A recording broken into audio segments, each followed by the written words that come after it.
Awesome. Well, thank you all for joining today for our tree subcommittee. I'll provide some more context, I think, maybe after we do intros. But again, this is just our opportunity to work with Little Manila Rising and their partners, Hi-Fi Design, to continue reviewing the requests for proposals or RFPs for vegetative barriers in urban greening projects. I'll just start off with a quick introduction. My name is Stephanie Ng, and I'm a senior air quality specialist with the Valley Air District. And maybe I'll pass to we'll kind of take care of our district team first. I'll pass to Kat. Good afternoon, everyone. My name is Catherine Tao, and I am from the Valley Air District, and I work in the grass department.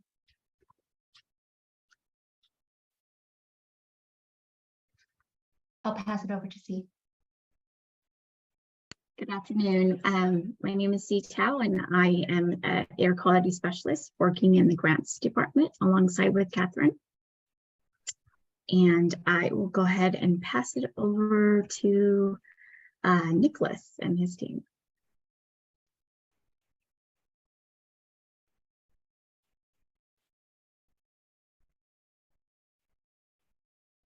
I'll go. Or Nico, you can go if you want. I'm sorry. You go ahead, James. Hi, I'm James Hansen. I'm with Hi-Fi Design Lab, working with Nico and Little Manila Rising. Excited to be here again with you guys and hopefully get some clarification on some questions that you had from the last meeting. I'll hand it off either to Nico or Jasmine. Yeah, I'll go. Thank you and sorry about that. Nicholas Tamayo, Urban Forestry Manager at Little Manila Rising, and I will pass it to Jasmine. Hi, everyone. My name is Jasmine Leek. Nice to meet you all. Hello to our interpreters. Good to see you. I am here representing Little Manila Rising. I haven't had the opportunity to meet all of you, but new to the team at Little Manila Rising, and I'm supporting Nico and our friends at Hi-Fi, James and Brent. So here to answer any questions and just glad to be with you all. I'll pass it back to the team at Valley Air. With that, I'll go ahead and pass it to Ned. Well, good afternoon from downtown Stockton. Jasmine Leek, I get to see you in person. I talked to you on the phone at least once. So I'm just a resident of downtown Stockton. My business is down here and always interested in trees, and urban greening is a favorite of mine. So should I pass it to Bargo, my partner in crime? Wouldn't exactly call it crime. Hi, I'm Margot Prouse. I'm a resident of the AB 617 area on the CSC, and I will pass it to Mary Elizabeth. I'm Mary Elizabeth, AB 617 resident, and besides greening, trees can provide important aesthetic barriers when developing warehouses as the city continues to plan, as well as some filtration to nearby sports league lands adjacent to warehouses that the city plans to put in. Thank you. And I would also like to say that Hi-Fi, I watched that Hi-Fi video again, and really got me thinking about some additional comments in regards to aesthetics and the usefulness of green vegetation. Thank you. And probably more Susan, Cynthia, and thank you, Cynthia. Yeah, thanks, Mary Elizabeth. Good afternoon. Cynthia Pinto Cabrera, she, her, hers, with the Central Valley Air Quality Coalition, a Little Manila Rising partner. Super excited to continue these conversations. Thanks. Thanks, everyone. And we have Susan and Jerry joining us from NorCal for interpreting. And I think I saw Brian pop in. I think most people know Brian. If he does end up coming back, Brian is from CARB. with that, we can go ahead and get started. I'm wondering in the meantime, as I kind of provide a quick intro, I'm wondering if James or Nico, someone from your team is able to share the slides, given that I think the majority of them are yours. So I just want to give you all control of how you kind of move through them. Sure. That sound good? Okay. Screen. Perfect. So I'll just provide a brief introduction, and we're going to be, the district has just a quick follow-up just to provide, I think, context and then follow-up from the last meeting. And then I think really the floor will be for Little Manila Rising and HIFI to respond to, I think, some of the questions that were brought up from the last subcommittee. We met back in March as a reminder to folks just to review the proposals. And there were a lot of great questions that were brought up on the actual proposals that today we'll plan to respond to. And then I think some of those that did belong to that the district did want to follow up on as well. In the meantime, I think folks did have it. One of the requests that was brought up from the last meeting is to see how or learn about how this proposal is going in other communities. And so hopefully everyone saw it, but I did share some information about how that process is going regarding urban greening and vegetative barriers in Fresno, which is in South Central Fresno, and that's the community that is furthest along with both of these measures. We also have the measure in Shafter as well, and their RFP just closed, so they're just I think a step behind this group.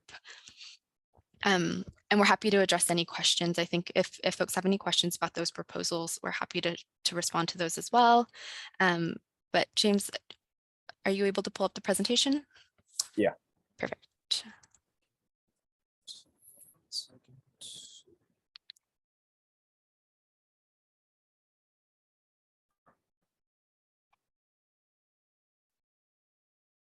And there were just a couple of bullet points that we just wanted to respond to.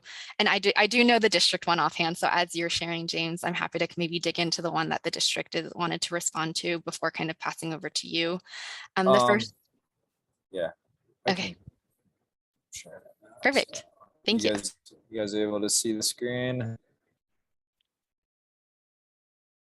Is everyone able to see the screen? I am. It looks like it's just in kind of the PowerPoint setting. It's not in presentation mode. Is that better?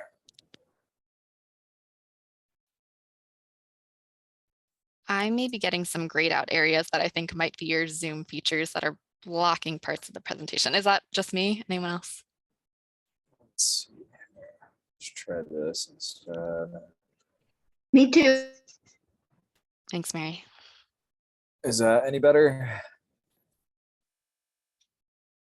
I see a black bar There's- on the top of the presentation and then to the right of the presentation. Let's see.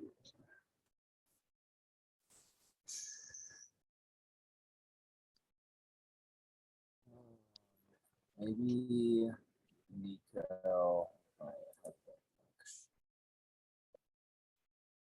Sometimes And I it's more think process. I think know if why. not, I'm also happy to support as well. Yeah, I guess if you want to try on your end, because are you still seeing the black bars? I am.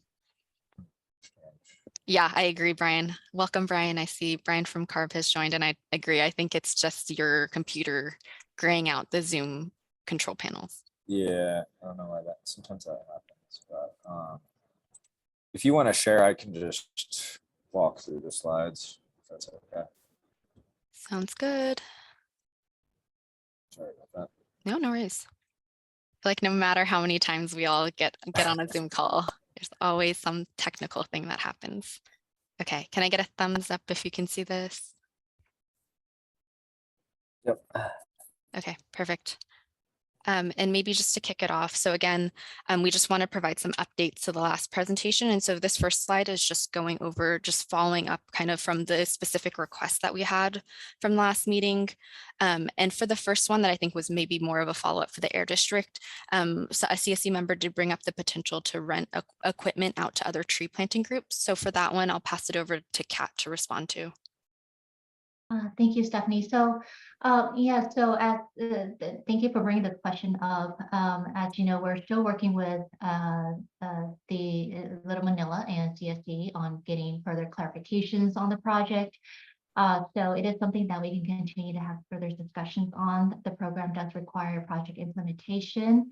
over 3 years, and maintenance for the remaining 7 years, which is over 10 years. So it's definitely something that we can continue to take a look at and have further discussions on as this project progresses. Perfect. Thanks, Kat. And some of the other things, I'll just maybe highlight them myself, and then just about the concerns, just as a summary of what was brought up for a little, and then pass it over to Little Manila and Hyphy to respond to. But one of the things was to clarify on administrative costs.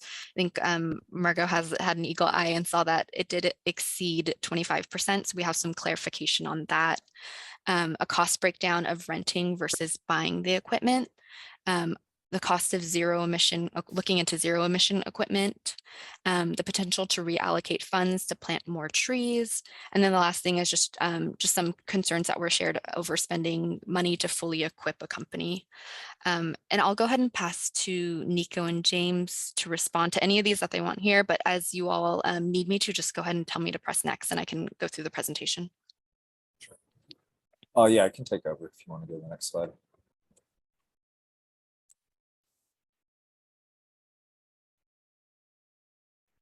So yeah, kind of addressing the partially the first kind of bullet point, administrative costs, and then the breakdown of renting versus buying equipment. So in our grant, we initially had labor indicated as I think in the urban greening grant, it was whatever, 228,750. And so basically, I think there was just some confusion on how we labeled the costs. And so the labor for the urban greening grant is what you see now. And then what we had previously labeled as labor, those are actually operation and construction, man hours that we kind of mislabeled. And so the labor is under that 25% now.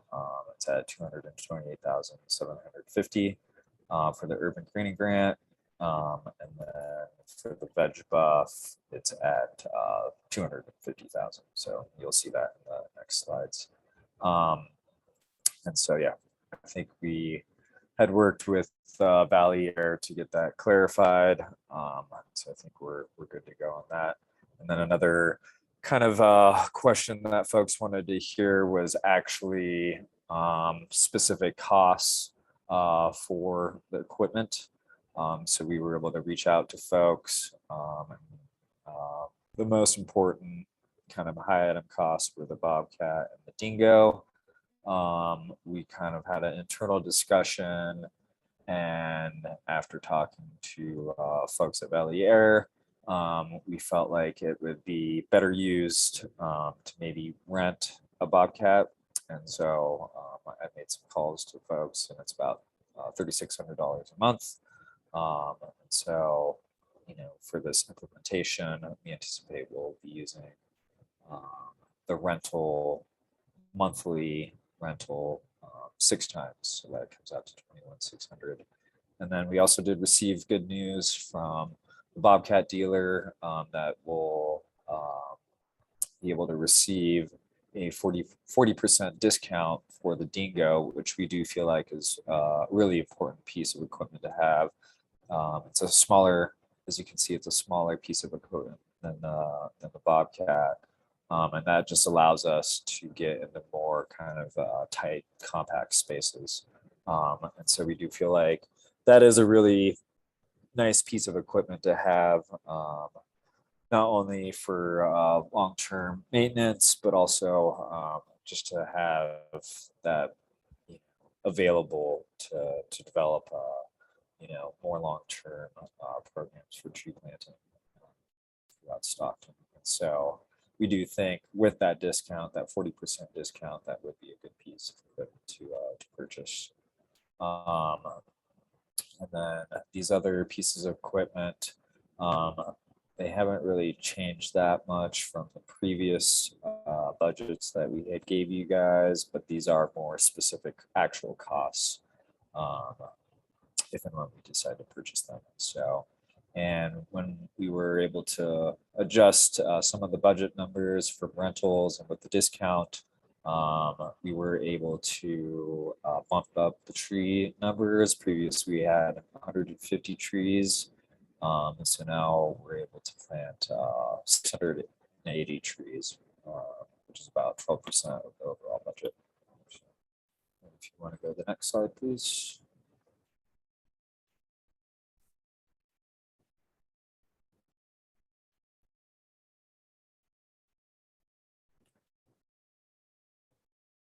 And so this is just kind of following up from the previous one. We can provide this to folks as needed, but just actually specific links, and Nico can provide the actual quotes from the Bobcat dealer for that discounted price for the Dingo. And that also does include a warranty since it's a new piece of equipment, so that is nice to have. So, and then right here, you can see previously we had, I think, caused some confusion for where it says operations and construction man hours. That was kind of confusing people because we had labeled that as labor and non-construction. And so we had changed that, and then the labor, non-construction / admin is this last item right here. So that is 23% of the budget. Next slide, please.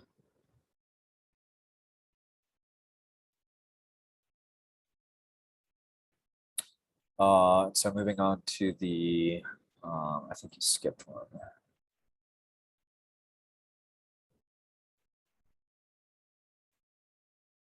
So moving on to the Veg Buff grant, similar to the urban greening grant. We clarified the admin costs versus the man hours needed for operations and construction. So we clarified that. We could provide a more detailed breakdown like we saw on the previous slide. And similar to the urban greening grant, we bumped up the tree count. These are going to be larger trees, but previously we had 150 trees, and we bumped that up to 350, which is 17% of the budget. Next slide.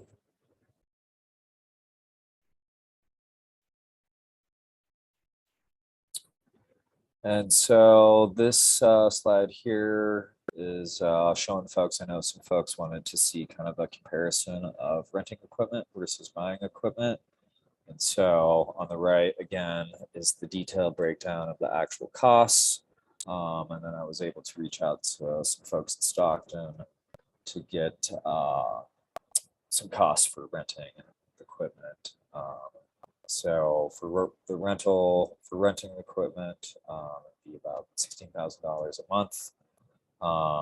Like I said, the Bobcat, we kind of decided, that is a really expensive piece of equipment. It's about $60,000 or $70,000. And so we decided, I think the funds would be best used for more trees.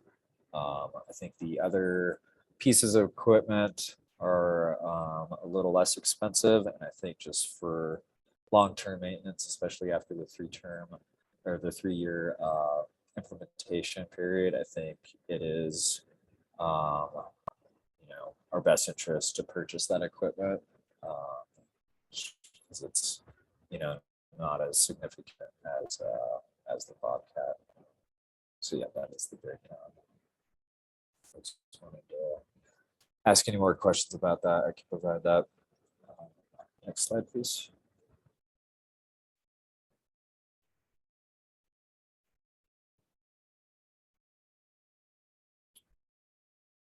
And so this is kind of following up with the previous slide.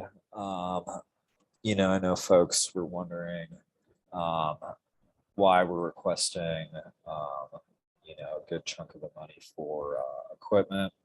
And what we found on previous projects that, there are grants out there through CAL FIRE and other agencies for tree grants, but they generally only provide money for the trees and plants themselves. They don't really provide the funds for any analysis or planning. And so we do feel like it is worth the grant money to purchase some of the equipment. I'll have some additional info, some following slides that indicate that it is a lot more efficient and useful to plant by machine. And also, for future projects, it is nice to have that equipment available. Yeah, overall, we think that it is a good use of money, and it can provide opportunities to train folks on how to use the machinery and work with other nonprofits and agencies throughout Stockton to, I think once you kind of get a process going and everyone's trained and up to speed, it does allow for a lot more planting to go on. Yeah, we do feel like it's a lot more efficient. Next slide.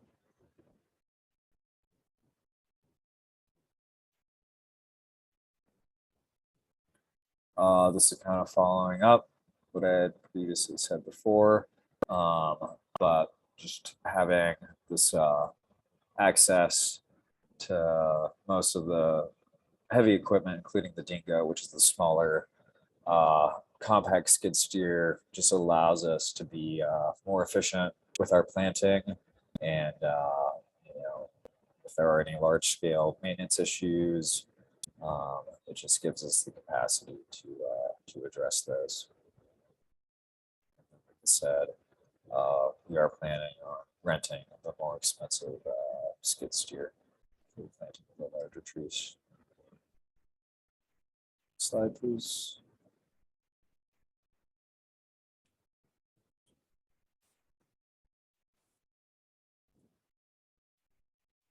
And so I know some folks wanted to get some more specifics about planting hand versus machine. So I was able, and you guys can access this link once we share the slide, but I was able to find a link to compare the cost of planting by machine versus hand. While it is $25 more per acre to plant with machine, it is a lot more efficient, and we can plant a lot more, a lot easier than by hand. And I think it'll allow us to develop really strong workforce through Little Manila Rising and the community stewardship program that we're hoping to develop to, follow up with maintenance. And from what I was able to find, just planting by machine just allows, the plants to survive, a lot better than planting by hand. And also, like I said before, offer technical training for the workforce to be trained with equipment for future projects.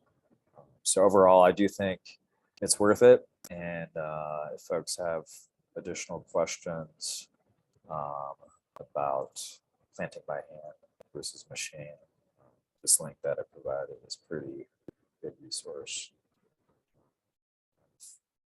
Digs pretty in good detail about the comparison of the two. Good slide.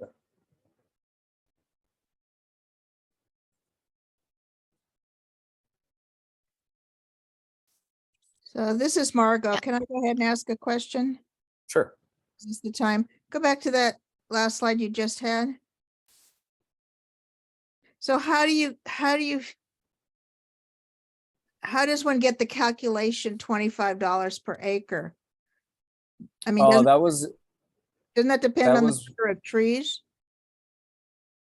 that was just what I found from the link. If you want, I can send. Let's see. I'm just curious. It just sounded kind of tiny. $25 per acre doesn't sound. No, that's just 25 overall, $25 more to plant by hand versus machine. Yeah.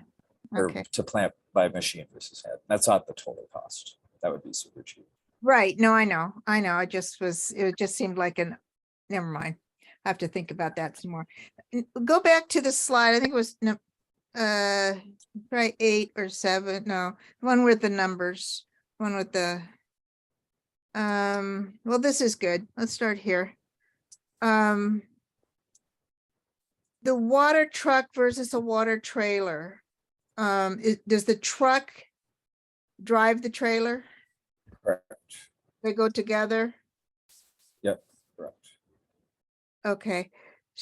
And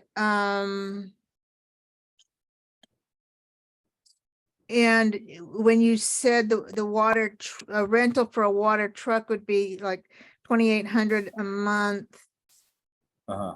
but you would have to have it for the entire time of the project because you're watering potentially many months out of the year, correct? Right. Yep. And that's why we said, we kept purchasing the water truck because we do feel like that is a pretty important piece of equipment to have. Maybe this is Stephanie, maybe piggybacking on Margot's question. And if someone were to look at this and maybe trying to get a handle on like comparing the two, can you all give us a sense, you've kind of mentioned for at least one unit, can you all give us a sense like of which ones you'd use like in the whole term of the project, like per month for the full 10 years versus ones that maybe you'd use presumably for like a couple of months just during planting season?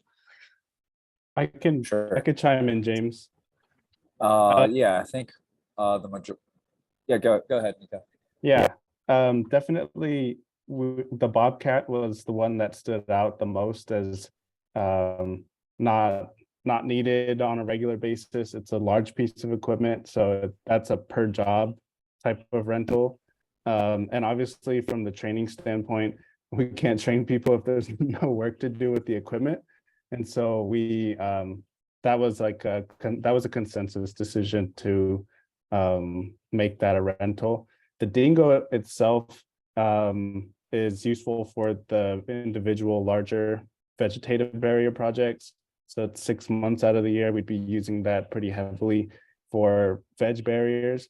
It's also got an auger implement to it. So we'd be using that as our primary hole drill for small 15-gallon tree plantings at parks and on city strips. So that has a potential to be, as long as our planting season allows, which is generally from end of October to, if we really want to push it, the end of May.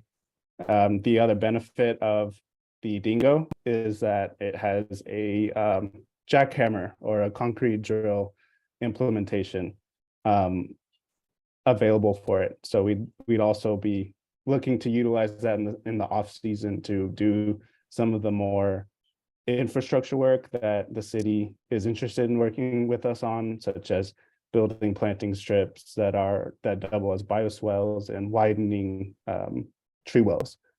So that for the machinery, that's a rough sense of how often we'd be using it. It's almost year round for that dingo and the implements that go with that. The water truck, I started to think about, minimizing that cost too. And we looked at stake trucks or stake bed trucks that we could mount a tank on, and then we could take that water trailer money and actually reallocate that to trees too. And so that truck would be a year-round operation, and the water would be on there, and we could centralize our workstation off of a larger truck. That's another option that we could look at if we all collectively feel like the truck and trailer is excessive. There's definitely scenarios and opportunities to be a little flexible with the truck. But the implements and the dingo we're looking at that as a year-round regular operations type of machine. And can I ask how you would transport the dingo from location to location? Do you have a trailer for that? We do. We have a large, I don't know the exact footage, but it's a large vehicle trailer. And so we'd be able to transport it from our site, which is an enclosed yard, to our work sites relatively, well, completely easily. Yeah. So you have an enclosed yard where the equipment would be kept when it's not in use? Correct. Yeah.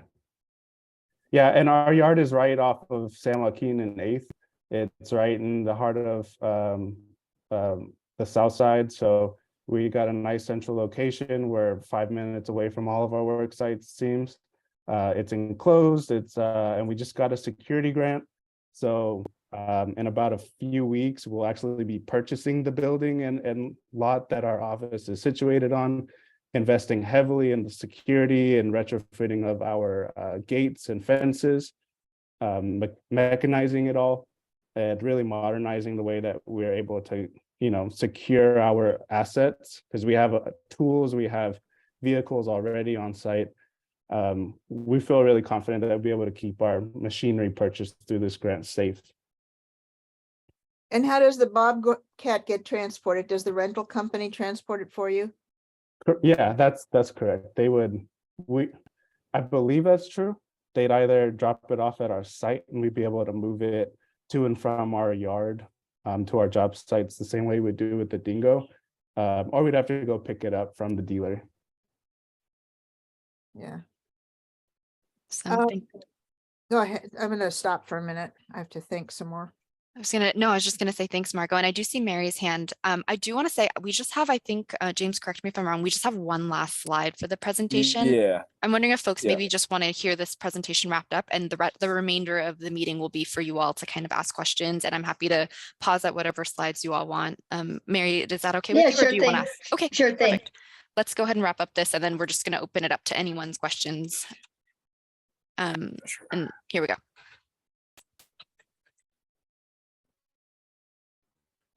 So this last slide, pull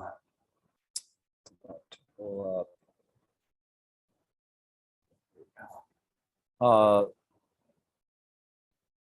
Yeah, so this was a question that folks brought up, just the project timeline. And so in the proposal, we do have a pretty detailed breakdown for the implementation of the analysis, the stakeholder outreach, community outreach, which is all detailed pretty good in the grant for the first 3 years. And I think folks just wanted a clarification for the 10-year time period. So we are planning to maintain and water the trees after the 3-year implementation period. So for the next 7 years. And then after that, we are hoping to actually, before the 10-year expiration, we are hoping to develop kind of a handoff program to the city so that the trees and the plants that have been implemented become part of the city inventory, and hand off what we've learned through the stewardship program that we've developed, along with our operation and maintenance program that we've developed. And we also do feel like during this 10-year period, that gives us a pretty good chunk of time to develop relationships and partnerships with nonprofits and other subcontractors to help out with the maintenance and any other future plantings. And also during this 10-year time period, specifically during the initial 3-year period, we want to develop performance goals to track the progress of the project so we can update the community and Valley Air District. We do plan on developing a final report, presenting that to all the stakeholders. Awesome. Thank you, I think James. that was it. Yeah, On that our wraps, end. That wraps up the presentation. Hopefully that addressed maybe some of the questions that were brought up during the last meeting, but at this point, we're happy to just take any questions from the group, and I'll start with Mary. Hi, thanks. I just had a question about the workforce development piece. So, and the last presentation was kind of like lumped in there, and I just was wondering, you know, how many you all were going to serve or how they were going to be participating. Because when I saw the breakdown here now, I didn't really see like staff, you know, like worker staff or workforce development. So if you could address that. And then maybe, you know, elaborate a little bit on the pros and the cons regarding the truck. Thanks. Yeah, thanks, Mary. I'll take this on, James. Sure. Our staffing positions that we are looking to fund through this grant are myself, a portion of my time, our community engagement specialist, a portion of her time, a new hire of a full-time project coordinator, which will double as a field manager.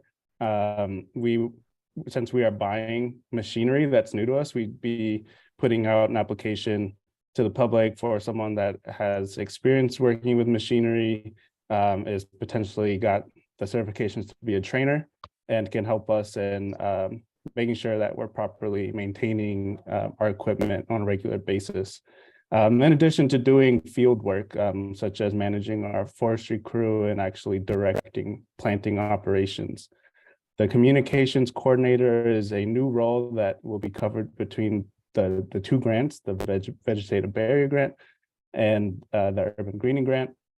And they will be directly reporting to our community engagement specialists to develop strategies around outreach and help our two canvassing coordinators who would be hired a portion of their time between each grant to go door to door, try to enroll people in the free tree donation program, which we call My Free Tree, and holding and hosting planting events and workshops.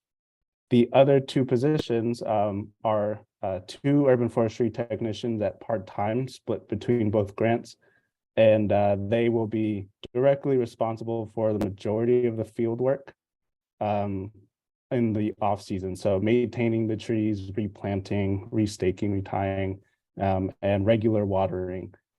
All of these positions, with the exception of the project coordinator and the comms coordinator, are looking to graduate them up from our training program, which is funded through the TCC grant. And over the next 5 years, we'll be working with 42 participants. So we have a steady stream of trainees coming through LMR, learning how to plant trees, gaining technical and soft skills, such as how to write grants. I mean, not how to write grants, how to write resumes and cover letters, and how to maintain trees. The machinery will allow us to offer an industry standard training and hopefully graduate people into family sustaining jobs in urban greening and forestry. So that's a really quick breakdown, Mary, of how our ladder of growth works with our training program and how the equipment itself will help us actually find the technicians that we can graduate and promote into leadership positions and training positions. I definitely can't do it alone. So this is really expanding our team. Because we realize it's a big grant, it's a big project, and our team is pretty small right now. So it's a rough breakdown. And in the grant proposal, it has the actual budget for you to look at. That was the same budget that we looked at before. Yes. Do you have someplace those positions listed out and the time commitments to implement the work plan? We haven't created job descriptions yet.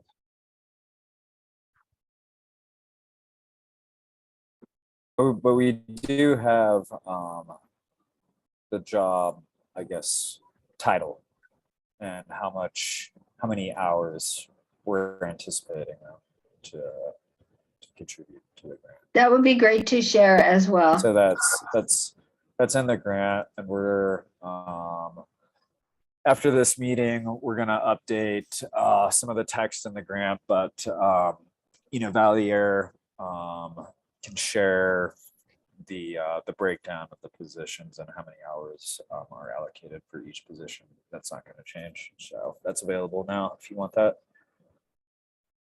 And then Jake. Mary, to follow up on your second question about the pros and cons of the truck, are you asking about the pros and cons between the truck and trailer and a truck, or buying the truck or renting the truck?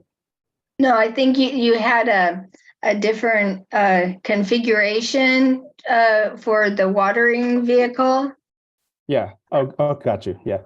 I'm actually leaning pretty heavily towards investing in a stake bed truck. I've seen it utilized pretty effectively in LA with Northeast Trees, which I think sets a really good standard for how to do workforce development, urban forestry. They have a fleet of these trucks that double as their tools, and they can transport the trees and stakes. It's like a one-stop shop for planting. So I think it's a smarter investment for us all to buy a truck like that rather than a truck and trailer. And I would push that pretty heavily. I think it's the right investment for us, and it would allow us to redirect that 11K, I believe, towards more trees or towards different implements or machinery. I think that it gives us some more flexibility. And Nico, for clarification on that slide, it was the water trailer and water truck, which is 50K and 11K. Which one are you saying this new piece would replace? It would, I think we'd keep the 50K and reallocate that 11K for trees potentially, or implements, or even man hours would be awesome. And then just a quick follow-up, what's the range or the water carrying capacity for the original trailer and for the one you're proposing? I think we had let me double check. We had a 500-gallon water tank that was $11,158.33. Now, I've been on Craigslist countless times to find alternatives, and I think that we could really get a cheaper option if we want to keep some funding for an additional water trailer. I don't think we can short ourselves on water trailers, or like if we can buy buckets to put those like cube bins that we can fill and mount onto our truck, and having some funds to buy another 500-gallon trailer that can get onto the parks. I think that would be a smart investment too, because we really need as many ways to get water on our trees as possible, and the city frequently closes down access to the park. So if we have a truck that we can pull up a side and run hoses from the street, that's great. But if we have a more maneuverable trailer that we can pull up with our pickup truck and actually get onto the park into more of our interior planted trees, I think that that's a really smart investment too. What I'm saying is, if we invest in a stake bed truck, which I've seen is averages around $39,000 for a used one, it gives us some flexibility to buy other, a trailer or reinvest. I think it just gives our budget more flexibility, in our actual operations, more flexibility. Are those 100-gallon cubes? Yeah, I actually just looked. You can get pretty large ones. I just sent a link in chat. But I think even with that flatbed, we can go a little bit larger. I think even like these 330-gallon ones, and they're super cheap compared to the water trailers. It's like $250, $300. so that it can just go on the flatbed. Thanks all. And I want to be mindful of the time and see that Ned hasn't had a chance to speak. So go ahead, Ned. Yes, can you hear me okay? Yes. I just need a little context and background here, and I apologize. I think I have some deep ignorance. So I looked at this document, response to request for proposal, and there was this guy behind it. So I want to make sure these are all live documents in the urban greening response and two analyses behind it. These are all sort of current live documents that you folks looked at. I'm afraid I wasn't here last time. Yeah, Ned, just for some context, thanks Yeah. for the chance to clarify. The ones that are in the Google Drive folder, which I believe are the ones that you're holding up right now, are the original submitted proposals, but based on feedback that we've gotten at the last several meetings, which unfortunately, I don't think you've been able to attend all of them, right, Ned? We have gotten some feedback and just like recommendations based on the group, and the numbers that you're seeing in this PowerPoint are updated based on that feedback and kind of based on working with Little Manila Rising and HiFi. Okay, so let's just clarify that, because we started out with vegetative barriers, just so we understand here, 250 trees, it's about $1 million project. And, you know, the GHGs and the other reductions, everyone understand. I mean, I do too, because, you know, I'm an accountant. The cost per metric ton of abatement is just astronomical. But I certainly support this, but okay, so there were 250 trees. And then here we had 2,453 trees, 2,147 trees. We seem to be talking about things that are dramatically different. I just need a little help in understanding why. Or maybe I misunderstand. Nico or James, I'm wondering if you have a response to that. So Ned, I'm hearing your question just based on the original proposal. You're asking about the differences in the number of trees for both proposals. Is that correct? For example, yeah, just like in the urban greening, we had 2,147 trees plus 2,453 trees, just such a dramatic difference. What are you, this is Margot. What are you looking at, Ned? I don't think I saw anything that said 2,000 trees. Well, this is what concerns me. If you take a look at what was attached to the response. I think it was the Fresno, yeah. Those are for the other grants. I'm sorry. It was, they look like they were signed on November 17th by Nicholas Tamayo. Oh, Okay, so there's something wrong. No, Maybe it's wrong with me. Okay. Yeah, well, our I was wrong. original tree count that we submitted in our first submission, we never had that many trees in the Hey, James, but you're after talking to Valerie, I can see, we can't hear you. You're cutting out. But maybe just for clarification for the group, Ned is referring to the calculator tool specifically, not the proposal for the number of trees. Both of these that he's holding up are the iTree calculators. But the amount of GHG offsets are tied into these reports. So, okay, so you just understand my confusion. In other words, this is the response to the RFP. If you look at the GHGs and all of the emissions reductions, they're tied into these reports. Over 40 years, you're taking 40 years of sequestration for the trees and saying, in your response to the RFPs. I mean, I just want to make sure I understand. That makes sense, Ned. Maybe I'll start, and I'm happy to kind of defer to anyone else in the group. That generally, I think because we are still working with Little Manila and HiFi on the number of trees, I imagine that Kat and C, we'd probably want to see some kind of updated calculation for both of those, just because the original proposal had different numbers and had different numbers of trees planted. Okay, so this wasn't discussed because I couldn't see in looking back at the PowerPoints that this type of thing was discussed. So that's, yeah, it would help me. You know, look, I support this. I've pushed this at all levels and I'm going to always support it, but I just would kind of like to know. And the other thing I didn't see, and I saw a little discussion about it, was, you know, my fetish for making sure we have some monitors close to these projects, that we give a preference to location where there are monitors so we can see uh, what is the normal ambience and potential exposure, and what has happened in terms of some benefits. I think there'll be some benefits. They may not be dramatic, but I just think having the monitoring's important. I don't think I ever saw that in this. And I know we discussed.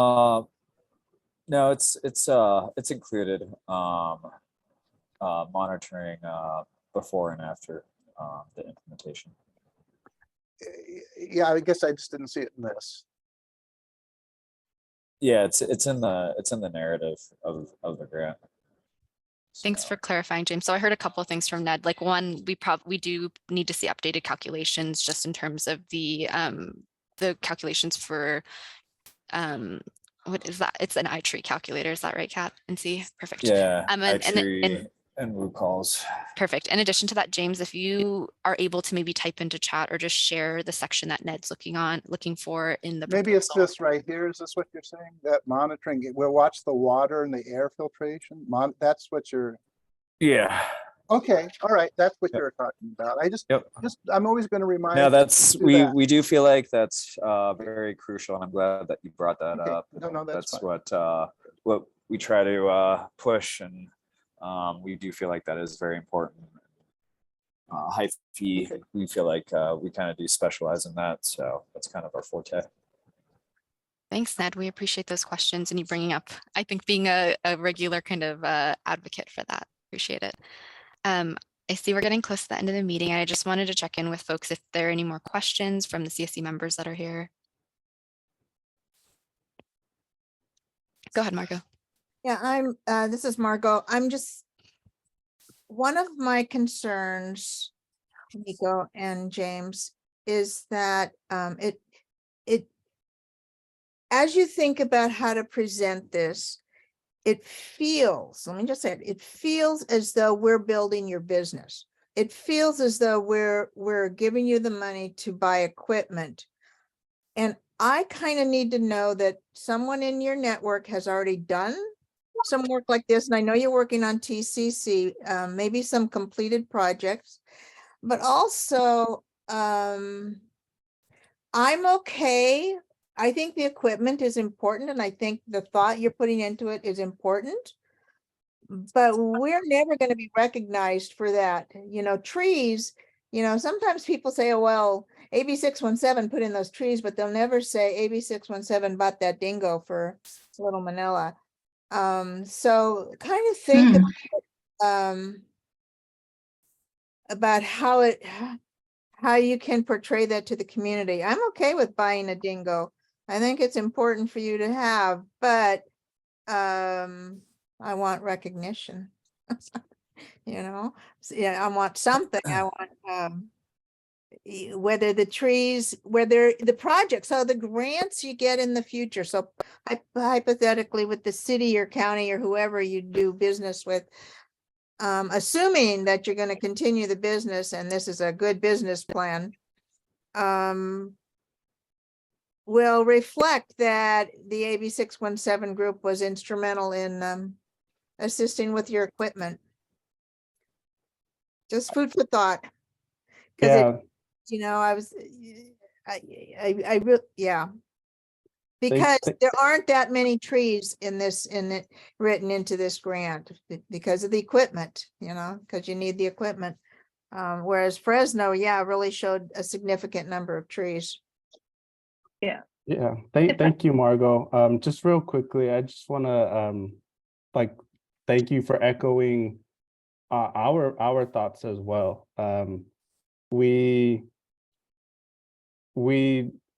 There's really nobody that has this equipment that's Stockton based. The city has one auger in its entire public works department, and they are lucky if they get it 3 times a year to plant trees. It's not housed under the forestry department, it's housed under their street team. So there's nobody in our network that is able to scale up the forestry work to actually meet the needs that we all have, like to plant in these areas, Ned, that really need trees right away, and to do it quickly.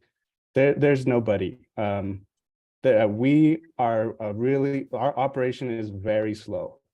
It takes us a whole day to plant 20 trees with volunteers, and that's just the nature of our work. This is a community investment, and the investment is in the people too that are going to come into our training program and learn these skills and actually be hireable to a company like West Coast Arborist, who won't have to invest as much in training them up to be like ready to hit the ground on day one and be on track to, you know, make 100K a year as an arborist. That I just want to say personally, that feels like maximizing this grant, because there is a large portion of our community that really people don't care about, and they're coming into the workforce and they don't have the skills to be competitive, and this grant is going to change that. So I also want to, you know, challenge you to like think about it that way, that you are actually going to be directly responsible for changing lives. Like that's what our training program does. And this equipment is going to change the types of grants that we can pursue for forestry, and how quickly we can do the work and get them done, so that we can plant trees quickly and then spend the rest of the grant period maintaining them, which we all know is the crucial point. But thank you. You know, like we are really trying hard to make that clear in the rewriting of the narratives and in the reallocation of money, that, you know, 150 trees was ridiculous. I think it was more of a mistake, and now we're almost on parity with TCC. From Little Manila's standpoint, we're actually above our deliverable with TCC round 3. So I feel good about that for the length of the grant period with maintenance. You know, 680 trees is a lot of trees. And someday we hope to be where Tree Fresno is. You know, they've been around for 35 years. They planted 50,000 plus trees. That's where we want to be, and this grant is going to help us take that step forward. Thank you.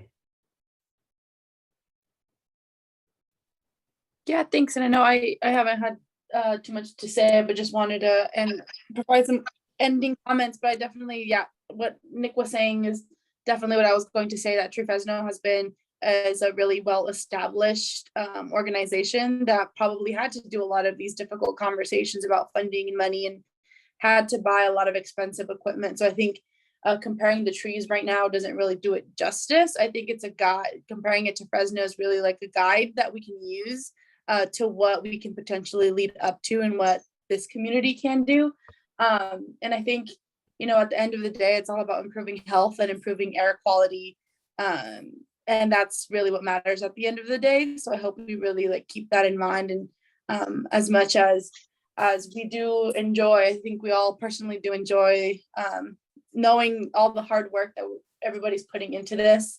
I think at the end of the day, what really matters is improved health. And I think once Little Manila Rising's project is one step in that right direction. So I hope we can continue these conversations and move forward in a place where everybody's happy. So thank you. Thanks, Cynthia. And I just want to, as a quick check, well, actually, I do see Margot's hand. Maybe Margot, you can be our closing comment before we kind of close off this meeting. Oh, I don't know if I want that, but I just, you know, because I have to always see the downfall of things, or the worst case scenario. Think about too, you have to go out watering and the truck breaks down. What's your plan? That's all. I want option B as well.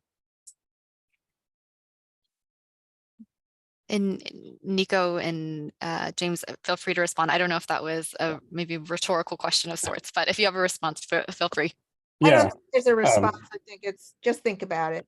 Yeah, we have thought about it, and the you know, like I said, the spade bed truck, I've seen the average cost be about 35 to 39K for a used one with decent mileage. That's why we kept the 50K in. That extra 11 to 10,000 just in our truck budget is room for maintenance. It is like repairs, flats. We like we've learned from we just bought our first pickup truck for this project with TCC last summer. And very quickly got a flat tire, you know.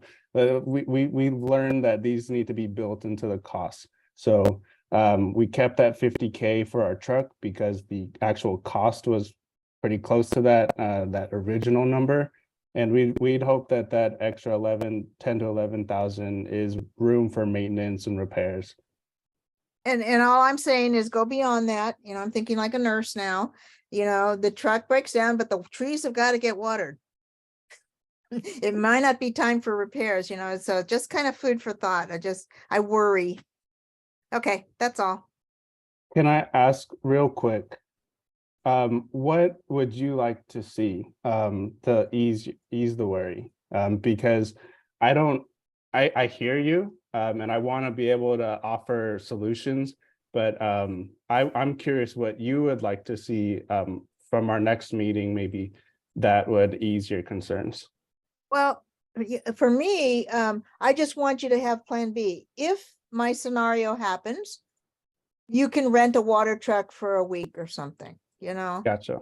I don't know what the options out there, but just what is option B if worst case scenario happens?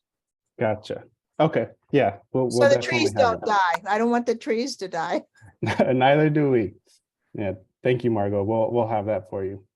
Perfect. So hearing from Margot, maybe like contingency plans, but I think maybe just in wrapping up, I think Nico brings up just a good point of just like, I think next steps, maybe I can just say very quickly that the district is still working with Little Manila Rising and HIFI to kind of finalize the updates to the proposal. Everything that you've seen in this presentation is still stuff that our district team will need to see kind of formalized and be able to process. But just in terms of the subcommittee side, I think we have a couple of options of really our goal is once this kind of group feels comfortable with the proposals, we'd like soon, of course, to bring it back to the full CSC to discuss. At the end of the last meeting, I think folks were not quite ready to move to that stage yet. And I just maybe am wanting to hear from this group if there's still outstanding questions. And then maybe the bigger question, because I think we have had several meetings here, is if there are still outstanding questions, what is it that we can maybe ease concerns about, have Little Manila and HIFI bring additional information about? So maybe if folks have responses to that. Well, I'd like to see the final, you know, before we, you know, approve it to go to for, you know, approval in the main committee. Okay. That would be, you know, my desire. Okay. Thanks, Mary. I appreciate that. Ned, Margot, Cynthia. Yeah, I agree. I think I'm comfortable with the pathway they're taking. I want those assurances. I just want to know. I want to know they know what they're doing. I think that's what it is. And it's like, so I appreciate all the work they're putting into it. Okay, thanks, Margot. So I hear support for, you know, that final proposal from Little Manila with all the updates, but then maybe just some thoughts about like contingency plans for if things aren't going well, and anything else that your team, Jasmine, Nico, anything that you're able to provide to the group about kind of your maybe historical work and things that you've done in the community to kind of bolster in this project would be great. Ned? Yes, no, I strongly support the proposal. $1 million for vegetative areas, $1 million for urban greening. Try to quantify, the number of trees when they're going to be planted, then report back. How many do we have? How many do we have? Many do we have? Thank you. Okay, awesome. And then Cynthia, I don't know if you have any last thoughts that you want to add. No, that sounds good. Thanks everybody for all the questions and the work everybody's putting in. Perfect. So maybe if I could characterize and summarize, and feel free to correct me if I'm wrong, that overall the group is feeling pretty good about the direction, but just wants to see a final kind of version for both RFPs. Is that maybe thumbs up or thumbs down of characterization? Okay, I'm seeing thumbs up. Well, that sounds great to us. We are also looking so forward to kind of formalizing that. So team, if maybe we can get together to work with Little Manila Rising and then HIFI to finalize the proposals. And similar to that first round that we did, we'll plan to maybe package it up and then give the group an opportunity to review all of that and then maybe come back for what it sounds like one last subcommittee meeting to answer any last questions before bringing it back to the CSC. Does that sound accurate and good to the group? Okay, seeing nods, seeing thumbs up. I still want to appreciate everyone. I'm just looking around this room. Everyone that's in here has pretty much been with us all of this, like this whole process and like multiple meetings to work on this proposal. And I feel that we're getting super close here. And so I want to appreciate all of your time and all of your thoughtful feedback. And if there are no other questions, our Air District team and maybe Hyphy and Little Manila, we can stick around for any other questions that folks might have. But otherwise, we hope you all have a great evening and thank you for coming. Yeah, good night, everybody. Thank you.